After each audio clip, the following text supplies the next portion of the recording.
অন্যতম বিষয়বস্তু বাংলাদেশ। চন্দন নন্দী, আপনাকে স্বাগত জানাচ্ছি আমার আজকের পালস অফ পলিটিক্স এর আয়োজনে।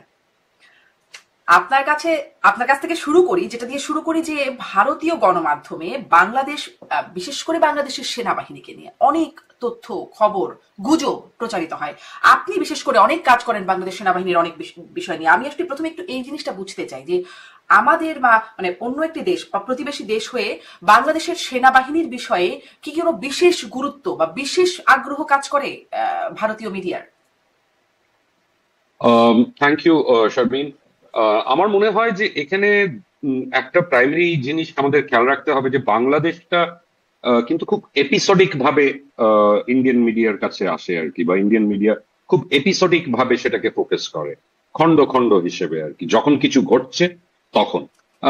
আর ইন্ডিয়ান মিডিয়াতে আমার মনে হয় যে ব্যাপারটাকে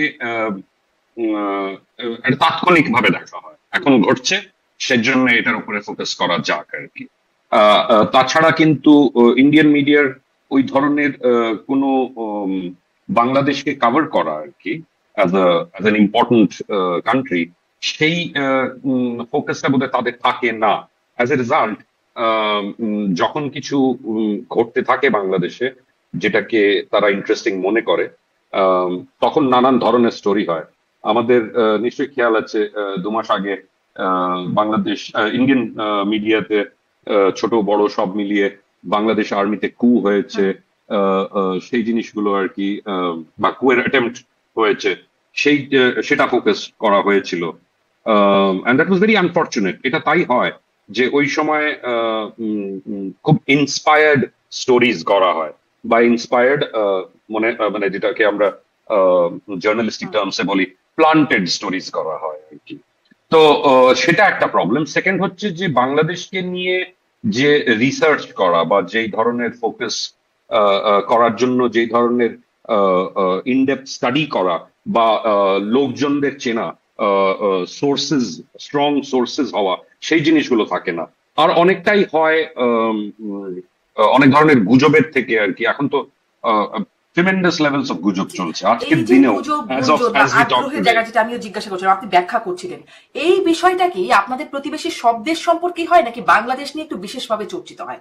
আমরা যেহেতু বাংলাদেশি, আমাদের খবর বেশি পড়ে না। আমরা যেমনি তখন দেখলাম এই যে ইন্ডিয়া পাকিস্তান ইস্যু হলো পেহেলগাম নিয়ে, ওই সময় কিন্তু ট্রিমেন্ডাস লেভেলস অফ গুজবের, ওটা তো ধরেন একদম ভারতের, বিশেষভাবে ভারতের সম্পৃক্ততার জায়গা বা ভারতের ইন্টারেস্টের জায়গা আছে।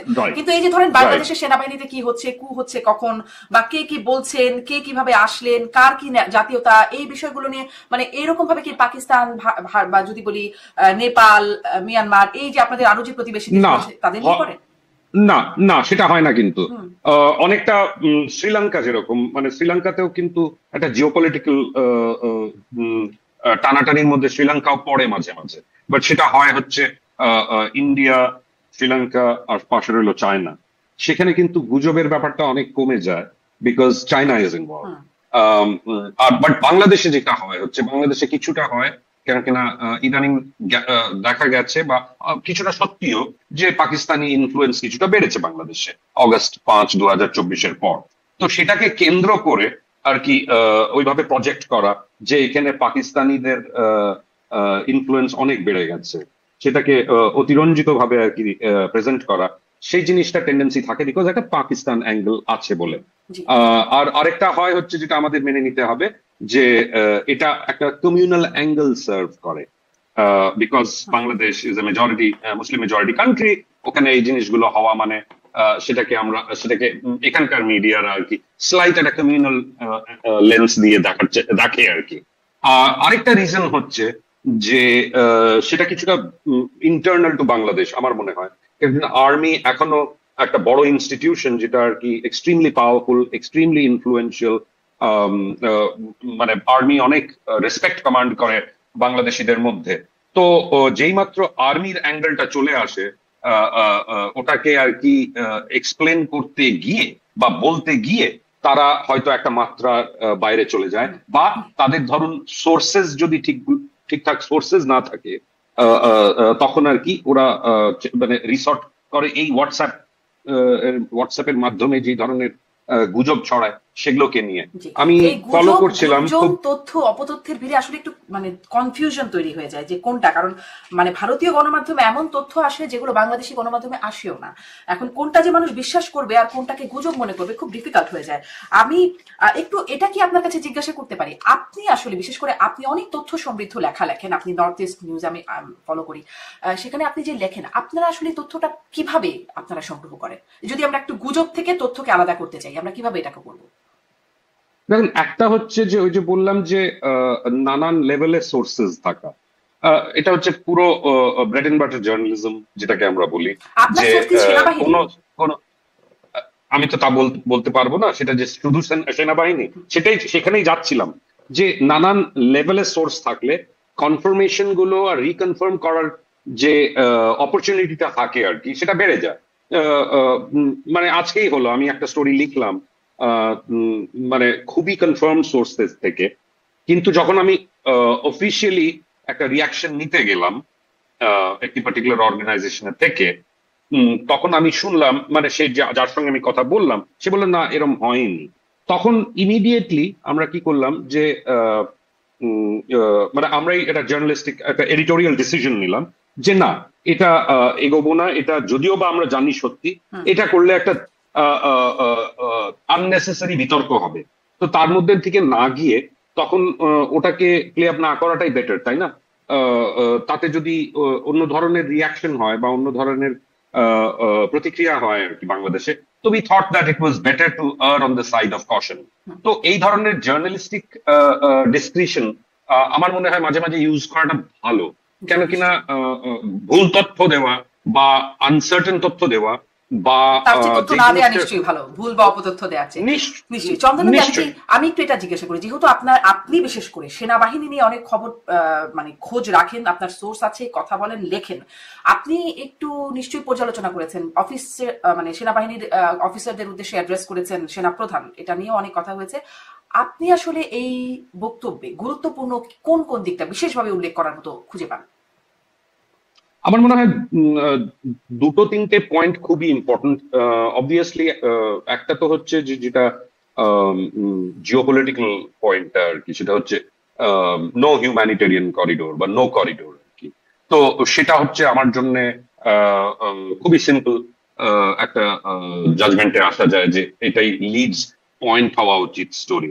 তারপরে আসছে হচ্ছে যে উনি অ্যাড্রেস করছেন ডোমেস্টিক পলিটিক্যাল কিছু কনস্টিটুয়েন্সিকে বা কিছু পয়েন্টস এর ওপরে। তো আমার মনে হয় ওই তিন চারটে পয়েন্ট যেগুলো আমার, আর এটা আমি কিন্তু ওই দিন নানান সোর্সেস থেকে প্রায় মোটামুটি একই ধরনের ভেরিয়েশনের বা ওয়ার্ডস এর ভেরিয়েশনে এই ইনপুটস গুলো পেয়েছিলাম।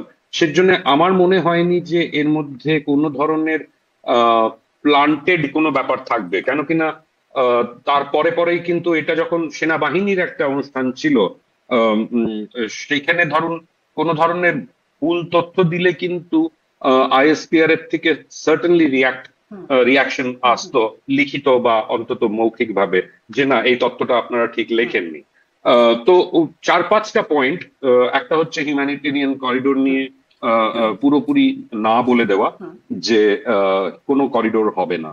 আর সেকেন্ড পয়েন্ট যেটা আমার মনে হয়েছিল খুব ইম্পর্টেন্ট, যে ডিসেম্বরের মধ্যে ইলেকশনটা দিয়ে দেওয়া আর কি। এই দুটো পয়েন্টই আমার মনে হয়েছিল মেইন জিনিস। আর থার্ড পয়েন্ট যেটা মনে হয়েছিল আমাদের জন্য ইম্পর্টেন্ট, সেটা হচ্ছে যে মব ভায়োলেন্স বা মব জাস্টিস বাংলাদেশে টলারেট করবে না আর কি আর্মি। তো এখন আমাদের দেখতে হবে যে সেই জায়গাটায় কি বাংলাদেশ এগোচ্ছে। জি, আমি একটু আপনি আমরা যে গতকাল পয়েন্টগুলো উল্লেখ করছেন প্রথম দ্বিতীয় মানে এইভাবে করে উল্লেখ করে সেগুলো নিয়ে একটু কথা বলি। প্রথমে আপনি বলছেন সবচেয়ে গুরুত্বপূর্ণ বলে মনে হচ্ছে করিডোর। হ্যাঁ, তিনি বলেছেন নো করিডোর বিজনেস বা করিডোর হবে না, কিন্তু আপনার লেখাতেও আমরা দেখেছি বা বিভিন্ন আলোচনায় আমরা জানি যে ইতোমধ্যেই জাতিসংঘ সাথে কথা হয়েছে, সরকারের সেনাপ্রধানের কথা হয়েছে, যুক্তরাষ্ট্রের ডিপ্লোম্যাটদের সাথে কথা হয়েছে, জাতীয় নিরাপত্তা উপদেষ্টা খলিলুর রহমান সেনাপ্রধানের সাথে কথা হয়েছে, যুক্তরাষ্ট্রের সামরিক সদস্যদের কথা হয়েছে। আপনি বলেছেন আপনার তথ্যে যে হেভি কার্গো গেছে রাখাইনে, সেখানে 4 জন এয়ারফোর্সের সিনিয়র কর্মকর্তারা এসেছেন, বাংলাদেশে বৈঠক করেছেন, মানে একটা প্রক্রিয়াও মানে আলোচনা বা একটা বড় অংশ চলছেও। এখন যখন এই অবস্থায় এসে যখন সেনাপ্রধান বলছেন নো করিডোর বিজনেস, তার মানে কি থেমে গেল? তার মানে কি নিশ্চিত যে করিডোর হচ্ছে না? আপনার বিশ্লেষণ কি? আমার মনে হয় যে করিডোরের মধ্যে না গিয়ে করিডোরটা একটা মানে যেটাকে আমরা বলবো let us not gets bog down by this word called corridor. Geopolitical সিচুয়েশনটা এমন জায়গায় এসেছে যেখানে আচ্ছা করিডোরের ইমপ্লিকেশনস কিন্তু অনেক বেশি আর কি, শুধু যে বাংলাদেশের সভারেন্টি বা সার্বভৌমত্বের উপর ইম্প্যাক্ট করবে তা না, এটার সঙ্গে অন্যান্য অনেক কিছু জড়িত আছে। রোহিঙ্গা ইস্যু জড়িত আছে, তারপরে যেটা মিস্টার খলিলুর রহমান যে ন্যাশনাল সিকিউরিটি অ্যাডভাইজার বাংলাদেশের, উনি নানান সময় নানান স্ট্যান্ড চেঞ্জ করেছেন। প্রথমে হিউম্যানিটেরিয়ান করিডোরটা বলা হয়েছিল রোহিঙ্গা রিপ্যাট্রিয়েশনের সঙ্গে জড়িত, তারপরে সেটা চেঞ্জ হয়ে গেল হচ্ছে রাখাইনে দুর্ভিক্ষ হচ্ছে সেই জন্য বাংলাদেশের থেকে ত্রাণ পাঠানোর একটা করিডোর হিসেবে রাখাইনের মানুষের কাছে আমরা এটা পৌঁছবো। রাখাইনের মানুষের কাছে যদি পৌঁছতে হয় ত্রাণ, সেটা 5 মাস আগেও তো একই সিচুয়েশন ছিল রাখাইনে, তখন কেন হিউম্যানিটেরিয়ান করিডোরের কথা উঠলো না? এখন কেন হিউম্যানিটেরিয়ান করিডোরের কথা উঠছে? আর রোহিঙ্গাদের থেকে শিফট করে হঠাৎ এমন কি মেটেরিয়াল চেঞ্জ বাংলাদেশের সরকার দেখতে পেয়েছে রাখাইনে, যে দরদ ফুটে বেরোচ্ছে আর কি, যে এখনই পাঠাতে হবে ত্রাণ। ত্রাণ নানান ভাবে বাংলাদেশে ইনফর্মালি কিন্তু বর্ডারে একটা গ্রে মার্কেট বরাবর বহু বছর ধরে চলছে। সেই ধরনের গ্রে মার্কেট কিন্তু ইন্ডিয়া আর মিয়ানমারের যে বর্ডার আছে সেখানেও চলে। সেখানে ইন্ডিয়ার থেকে প্রচুর পরিমাণে কিন্তু ফুয়েল যায়, পেট্রোল ডিজেল যায়, প্রত্যেক দিন যায়, ট্রাকে ট্রাকে যায়, বহু পরিমাণে ওষুধ যায়, আর ফার্টিলাইজার যায়, আর সিডস যায়, বীজ যায়। এখন এগুলো এগুলো কি ইন্ডিকেট করে যে ওখানে স্টারভেশন চলছে বা ফ্যামিন লাইক কন্ডিশনস চলছে? সেটা ঠিক না। ফ্যামিন লাইক কন্ডিশনস আর স্টারভেশন এর রেফারেন্সটা আমরা পেয়েছি নভেম্বর 2024 একটা ইউএনডিপি রিপোর্টে। সেটাকে নানান ভাবে কিন্তু ইউজ করা হয়েছে আর কি, যে রাখাইনে কিভাবে হিউম্যানিটেরিয়ান এড পৌঁছানো যেতে পারে। আর সেটাই কিন্তু ওইটারই রেফারেন্স কিন্তু মিস্টার খলিলুর রহমান নিজের বক্তব্যে দিয়েছিলেন যখন উনি স্ট্যান্ড চেঞ্জ করলেন। তো it comes back to the same point. তাহলে উনি অন রেকর্ড বলেছেন যে আরাকান আর্মির সঙ্গে আমরা কথা বলছি। আরাকান আর্মির সঙ্গে তাহলে আমরা কি নিয়ে কথা বলছি? ত্রাণ পৌঁছানো নিয়ে কথা বলছি, নাকি আরাকান আর্মিকে তাদের যে অপারেশন, মিলিটারি অপারেশন হবে সেটা নিয়ে কথা বলছি? যদি মিলিটারি অপারেশন নিয়েই কথা বলার বিষয়টাই যদি ইম্পর্টেন্ট হয়, তাহলে সেটা ডেফিনেটলি মিলে যাচ্ছে যখন মার্চ মাসে ইউএস প্যাসিফিক কমান্ডের থেকে একজন লেফটেন্যান্ট জেনারেল এলেন, উনি দেখা করলেন জেনারেল ওয়াকারের সঙ্গে। তার আগে, ওনার আসার আগে একটি অ্যাডভান্স টিম এসেছিল আমেরিকা থেকে, আর্মি অফিসার্সদের। তারা Bangladesh army directorate of operations are planning এর সঙ্গে তারা বৈঠক করেছিলেন। তো এগুলো তো নিশ্চয়ই ত্রাণ পৌঁছানোর জন্য করা হয়নি। তারা তো এসেছিলেন সার্টেনলি রাখাইনে যা হওয়ার কথা সেটাকে এগিয়ে নিয়ে যাওয়ার জন্য। তো এই জিনিসগুলো বোঝা গেছে আর কি। মিস্টার খলিলুর রহমান নানান ভাবে কন্ট্রাডিক্টরি কথা বলেছেন হিউম্যানিটেরিয়ান করিডোরকে যুক্ত করে আর কি। তারপরে এখন যেটা শোনা যাচ্ছে, উনি যেদিন প্রেস কনফারেন্স করলেন দুদিন আগে, উনি বললেন এইড চ্যানেল আর কি। এইড চ্যানেল হচ্ছে নতুন নাম, মানে এটা হলো হয়তো একটু লেস কন্ট্রোভার্সিয়াল শোনায় আর কি, কিন্তু অবজেক্টিভটা সেটাই। অবজেক্টিভটা কিন্তু কোনোভাবেই থামেনি বা থামবে আমার যা মনে হয়। অবজেক্টিভটা ওটাই হবে, আরাকান আর্মিকে কিভাবে লজিস্টিক্স আর সাপ্লাই সাপোর্ট দেওয়া যায়। জি, তাহলে আমি যেটা জিজ্ঞাসা করছিলাম যে সেই উদ্দেশ্যটা, সেটা লজিস্টিক সাপোর্ট দেওয়া আরাকান আর্মিকে বা সামরিক একটা উদ্দেশ্যের কথা আপনি বলছেন। এখন যখন আমাদের সেনাপ্রধান বলছে নো করিডোর বিজনেস, তার মানে কি এখানে কোনো ফুল স্টপ হলো, নাকি এটা চলমানই থাকবে?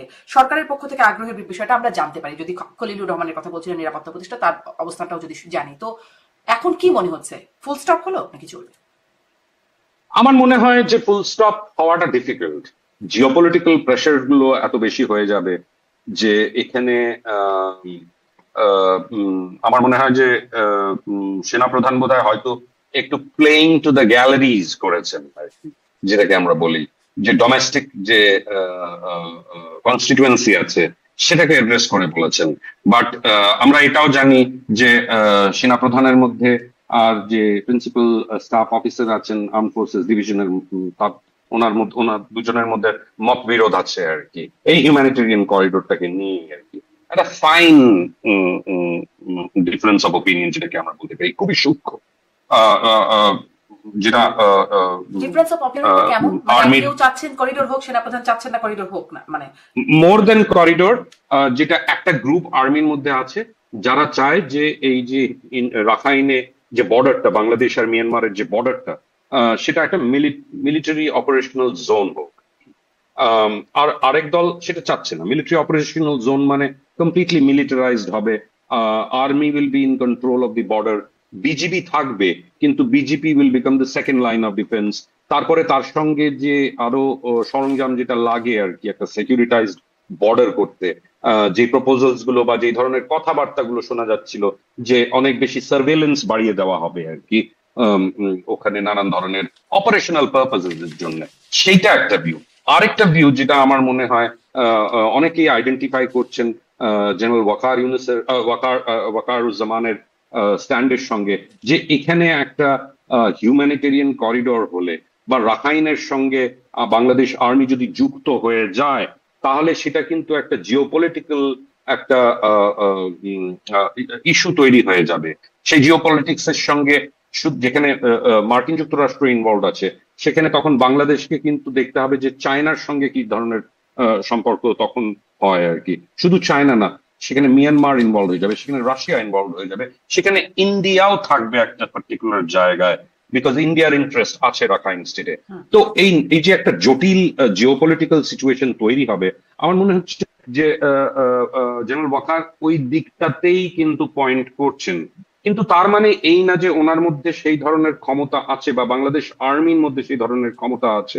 এই যে জিওপলিটিক্যাল প্রেশারটা আসতে পারে মার্কিন যুক্তরাষ্ট্রের থেকে, সেটাকে উইথস্ট্যান্ড করার মতন শক্তি বাংলাদেশ আর্মির কাছে আমাকে একটু আছে বুঝিয়ে কিনা বলবেন সেটা চন্দ্রবাবু, আমাদের দেখতে প্রেশারটা হবে। কিভাবে দেবে মার্কিন যুক্তরাষ্ট্রের? এই যে জিও পলিটিক্যাল প্রেশারের কথা যদি মার্কিন যুক্তরাষ্ট্রের পক্ষ থেকে আসবে, কিভাবে কিভাবে এই প্রেশারটা আসবে বাংলাদেশের উপরে, কিভাবে আসবে? আমার মনে হয় এটা নানান ভাবে আসতে পারে।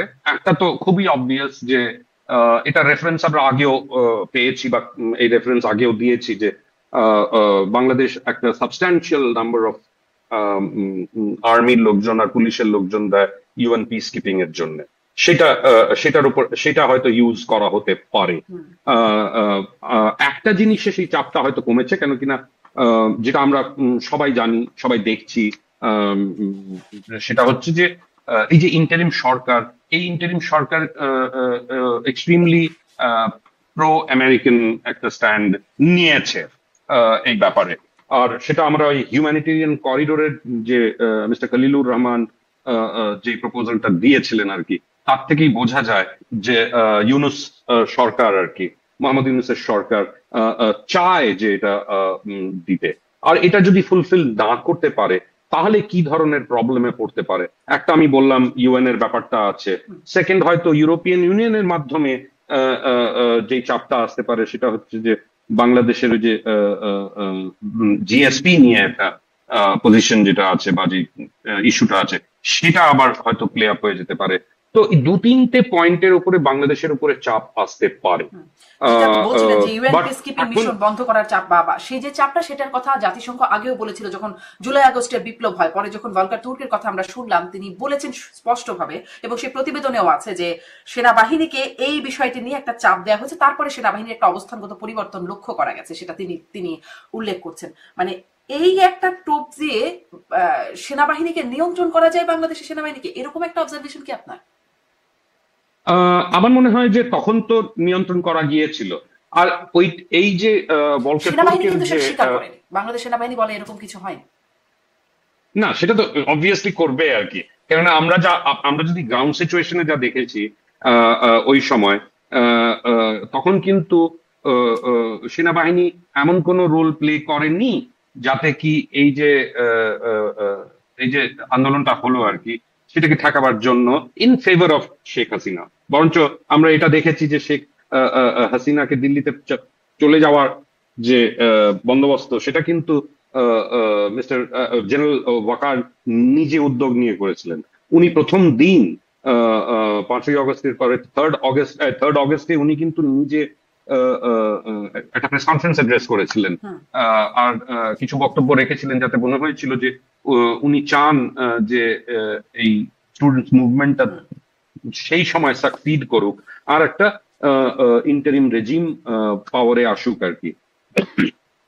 তার থেকে বোঝা গিয়েছিল যে যেই চাপটা ভলকের তুর্ক রেফার করেছিলেন সেটা হয়তো সত্যি। এখন আমাদের দেখতে হবে যে সেই একই চাপ একইভাবে অ্যাপ্লাই করবে কি না, করার অপরচুনিটি আছে। কিন্তু আমার মনে হয় সেই চাপটার থেকে কিন্তু অনেকটা এগিয়ে এসছে দুদিক থেকেই আর কি। এখন কিন্তু সেই চাপটা হয়তো ইউজ হবে না।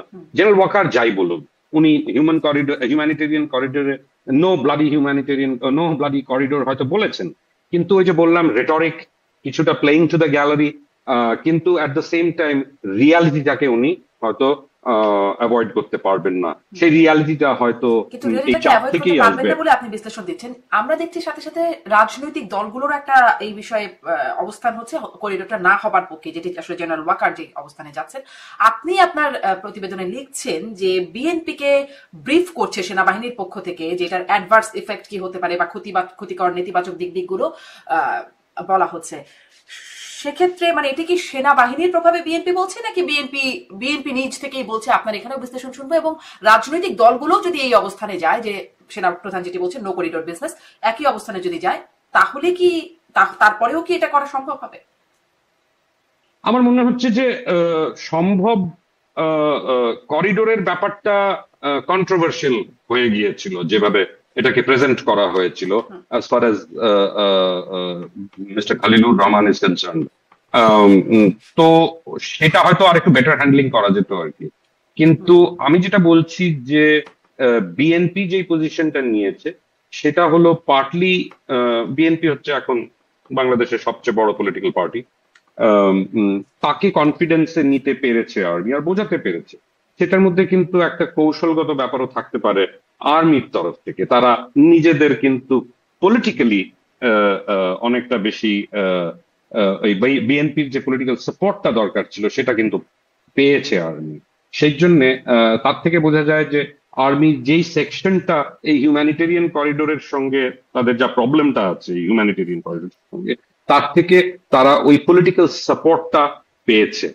এখন আবার এটার সঙ্গে জড়িত ব্যাপার হচ্ছে যে হিউম্যানিটেরিয়ান করিডোর হয়তো আর কথা বলা হবে না এটা নিয়ে, বা এই এক্সপ্রেশনটা, এই ফ্রেজটা হয়তো আর ইউজ করা হবে না। কিন্তু আসল যে ব্যাপারটা, যে মার্কিনী ইনভলভমেন্ট বাংলাদেশ আর্মিকে নিয়ে আরাকানের আর্মির সঙ্গে একসঙ্গে কাজ করাটা, সেটা কি থেমে যাবে? সেটা আমাদের হয়তো দেখতে হবে আগামী দিনগুলোতে। বাকি রইল অন্যান্য দলগুলো। জামাতে ইসলামী কিন্তু করিডোরের পক্ষেই হয়তো একটা স্টেটমেন্ট দিয়েছে যতদূর আমার মনে হয়। আমি শুনলাম বলছে যে আলোচনা, রাজনৈতিক দলগুলোর আলোচনা করা উচিত, এরকম মানে আলোচনা ছাড়া সিদ্ধান্তের কথা কেউই বলেনি আসলে। কারেক্ট। তো ওইটাই আর কি। তো আমার মনে হয় যে এখানে এখনো ব্যাপারটা অনেকটা মার্কি আছে, এখনো অনেকটা ঘোলাটে আছে। ইসলামিক দলগুলো অনেকেই করিডোরের বিপক্ষে বলছে যে এটি না করা, বা ইসলামিক দল, ইসলামিক বক্তা যারা ইনফ্লুয়েন্সিয়াল আছেন তারাও বলছেন। একটু এটা যায় যে আমেরিকান যে প্রভাবের কথা আপনি বলছেন, একটা জায়গায় একটা কনফ্লিক্ট এখনো রয়ে গেল, যেটা আসলে সামনের দিনে দেখতে হবে যে ভূ রাজনৈতিক চাপ বা যুক্তরাষ্ট্রের চাপ বনাম সেনাবাহিনীর অবস্থান বা রাজনৈতিক দলগুলোর অবস্থান, কোনটা আসলে সামনের দিকে গিয়ে টিকে যায় সেটা একটু দেখবার বিষয়। আপনি বলছিলেন এই যে আমেরিকান প্রভাব, সেটির কথা। সম্প্রতি আমাদের এই ছাত্র আন্দোলন বা বৈষম্য বিরোধী আন্দোলন বা তার আগের 18 কোটা বিরোধী আন্দোলনে গুরুত্বপূর্ণ অবস্থান রাখা নুরুল হক নূর, গণ অধিকার পরিষদের সভাপতি, তিনিও বলছেন যে পার্বত্য চট্টগ্রাম ও রাখাইনে খ্রিস্টান রাষ্ট্র করতে চক্রান্ত চলছে, যে এই কথাটা আসলে সাবেক প্রধানমন্ত্রী শেখ হাসিনাও বলতেন। এবং তিনি বলতেন সাদা চামড়ারই কোন একজন সাদা চামড়ারই এই প্রস্তাব যদি ঘাঁটি করতে দেওয়া হয় তাহলে ক্ষমতা থাকতে কোনো সমস্যা হবে না, বা সামনে ক্ষমতায় আসতেও কোনো সমস্যা হবে না। এখনো একই রকম কথা আসলে উচ্চারিত হচ্ছে। এটির কি কোনো আসলেই বাস্তবতা আছে? খ্রিস্টান রাষ্ট্র করার ব্যবস্থা, সেটি করলে শেখ হাসিনা ক্ষমতায় থাকতে পারতেন, এরকম বাস্তবতা কি আসলেই ছিল বা এখনো চলছে? দেখুন, এটা বাংলাদেশে এটা নিয়ে যে লেভেলের ডিসকাশন বাংলাদেশে হচ্ছে, ওই লেভেলের ডিসকাশন হয়তো ভারতে হচ্ছে না, কিন্তু ভারতেও ওই ধরনের ইনফ্লুয়েন্সেস দেখা যাচ্ছে। আমাদের এখানেও কিন্তু মিজোরাম বলে একটি রাজ্য আছে যেখানে প্রচুর পরিমাণের মানে চীন ফ্যামিলির লোকজনরা থাকে, দে আর খ্রিস্টান। এখানে নাগাল্যান্ডে অনেকগুলো ডিস্ট্রিক্টস আছে যেগুলো হচ্ছে খ্রিস্টান আর কি। আর আর ছোট ছোট কিছু অন্যান্য রাজ্যে আছে, মেঘালয়তেও আছে। তো এটা একটা বলা হচ্ছে এটা একটা ইন্টারন্যাশনাল ষড়যন্ত্র আর কি, যেটা স্ট্রেট ভাবে বলতে গেলে এটা মার্কিন যুক্তরাষ্ট্র করতে চায়, এখান থেকে একটা খ্রিস্টান রাজ্য বার করে আনতে চায়। এখন ইট ইজ টু আর্লি, আমার মনে হয় টু আর্লি টু সে যে এই ধরনের কোনো পরিকল্পনা যুক্তরাষ্ট্রের আছে কিনা। অনেকে বলতে চায় এটা করে ইন্ডিয়াকে উইক করে দেওয়া আর কি। তাহলে তো বাংলাদেশেও তাহলে এই ধরনের বাংলাদেশেও কিছু এরিয়াজ আছে যেখানে খ্রিস্টানসরা থাকে। তো বলা হচ্ছে যে মিয়ানমারের কিছু জায়গা, ইন্ডিয়ার কিছু জায়গা আর বাংলাদেশের কিছু জায়গা নিয়ে এই ধরনের একটা খ্রিস্টান রাজ্য হবে। আমার মনে হয় এটা এখনো হয়তো কনস্পিরেসি থিওরির মধ্যেই আমি সেটাকে সেইভাবে দেখবো আর কি। হ্যাঁ, খোঁজ খবর নেওয়াটা একটা সাংবাদিকের পয়েন্ট অফ ভিউ থেকে সেটা থাকবে, কিন্তু কনভিনসিং এভিডেন্স সেই ধরনের জায়গায় যাওয়াতে মানে সেই জায়গাটা হয়তো এখনো এখনো আসেনি, আসেনি আপনি বলছেন যেখানে আমরা স্পষ্ট। জোর দিয়ে বলতে পারি।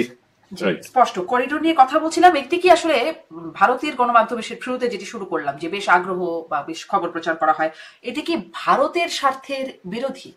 ভারতের জন্য আসলে বিষয়টা কেমন, এই যে বাংলাদেশ দিয়ে যদি করিডোর হয়? তো কারণ আমরা জানি ভারতের আমাদের কানাডার প্রজেক্ট আছে। জি, বলবেন আপনি। রাইট, আমাদের গণমাধ্যমে বা আমাদের যে মিনিস্ট্রি অফ এক্সটার্নাল অ্যাফেয়ার্স এর তরফ থেকে কিন্তু এটা নিয়ে কোনো স্টেটমেন্ট দেওয়া হয়নি।